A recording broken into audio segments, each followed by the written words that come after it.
Good morning everyone. আজকে আমি সকালের নাস্তা করছি আলু পরোটা। দেখতে পাচ্ছ কি সুন্দর গরম গরম, তার সাথে রয়েছে দই।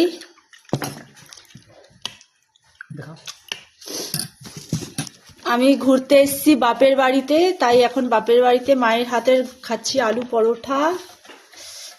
টেস্ট করে দেখি।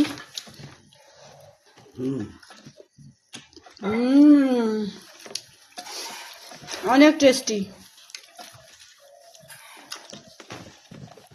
কি সুন্দর কালারটা দেখো, গোল্ডেন ফ্রাই একদম। আহ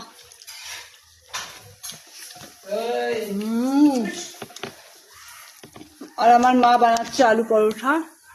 এই যে ইয়ামি।